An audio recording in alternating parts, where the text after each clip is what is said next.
Hola amigos de Ajedrez con Luigi, bienvenidos a otro video del juego que más nos apasiona, la defensa Caro-Kann.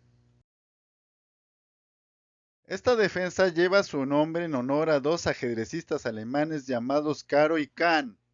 Para comprender un poco mejor la esencia de esta defensa, comencemos retirando todas las piezas menores y mayores del tablero.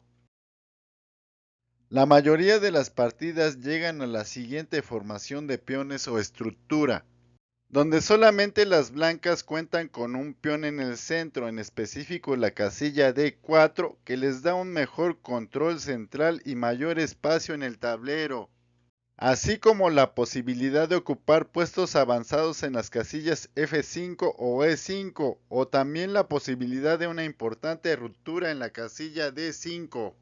Por su parte, las piezas negras, debido a que han cambiado su peón de D por el de E, tendrán que superar las restricciones de espacio características de esta estructura, mediante alguna de las posibles rupturas, ya sea en la casilla C5 o E5.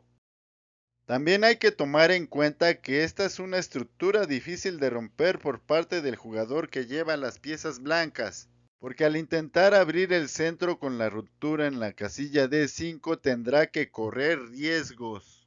Cabe hacer notar que también se puede llegar a este tipo de estructura cuando se decide jugar otras defensas o aperturas.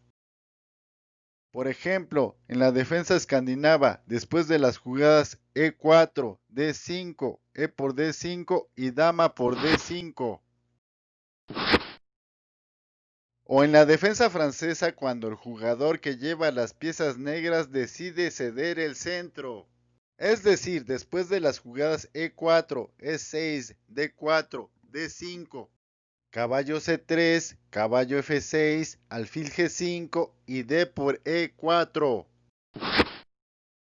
Y también en variantes del gambito de dama rehusado y otras más. Y en la defensa Caro-Kann, después de las jugadas E4, C6, D4, D5, caballo C3, peón por peón y caballo por peón. A partir de aquí, el jugador que lleva las piezas negras puede decidir el rumbo de la partida jugando diferentes variantes. Por ejemplo, la jugada alfil a la casilla F5 atacando al caballo. O jugar su caballo a la casilla D7. Cabe hacer notar que en este video nos enfocaremos en esta variante debido a que existen ataques muy interesantes por parte del bando blanco que terminan en mate, y que el jugador que lleve las piezas negras deberá conocer para evitar caer en ellos. Partida número 1. Variante Dama E2. Veamos que con esta jugada las blancas están utilizando un recurso táctico conocido como jaque saltando, ya que si quitamos al caballo y al peón del tablero, el rey negro estaría en jaque. Luego entonces la jugada tranquila de desarrollo caballo de G a la casilla F6 sería un grave error porque las negras han caído en la trampa. Ahora la jugada caballo D6 es jaque mate. Este mate es mejor conocido como mate de la Cos. Observa que esto es posible porque el peón de E7 se encuentra clavado por la dama y no puede capturar al caballo en D6 al estar defendiendo a su rey del jaque. Además, el rey no tiene una casilla de escape por estar encerrado por sus propias piezas. Partida número 2. Variante caballo G5. Esta jugada tiene una doble intención porque está atacando al peón de la casilla F7 y está provocando el avance del peón a la casilla H6 buscando debilitar el ala de rey de las piezas negras. El bando negro prefiere continuar con el desarrollo de sus piezas jugando su caballo de G a la casilla F6. Ahora con la jugada alfil C4 se incrementa la presión sobre el peón de la casilla F7. Ante la amenaza del mate en la casilla F7, el avance del peón a la casilla E6 es una jugada obligada. Luego entonces la jugada dama E2 continúa con el despliegue de las piezas blancas, además de clavar al peón de la casilla E6 y encierra una fuerte amenaza. Ahora la jugada tranquila de desarrollo alfil E7 preparando el enroque sería un grave error, porque permite la captura del peón de F7 por el caballo dando un doblete a la dama y torre. Y aunque parece que las blancas han entregado un caballo por un peón, la captura del rey por el caballo sería un error fatal. Veamos por qué. Ahora la captura del peón de E6 por la dama es decisiva porque se ha iniciado una red de mate. A las jugadas rey E8 o rey F8 continúa dama F7 mate. O si el rey decide ir a la casilla G6, continúa la cacería del rey con la jugada alfil D3 jaque. Date cuenta que el rey no puede ir a ninguna de las casillas siguientes, F7, H6 ni G5. Por lo tanto, tiene que jugar a la casilla H5. Ahora la jugada dama H3 es jaque mate. Observa cómo la dama y la pareja de alfiles trabajan en equipo para dejar sin opciones al rey negro. Regresemos un poco a la posición para observar una variante más. Las negras juegan su caballo a la casilla B6 atacando al alfil. El alfil retrocede a la casilla D3 y las blancas aparentemente han perdido al peón de D4. Ahora veamos qué pasa si la dama captura al peón. Las blancas ganan un tiempo al desarrollar su caballo de G en la casilla F3 porque atacan a la dama en D4.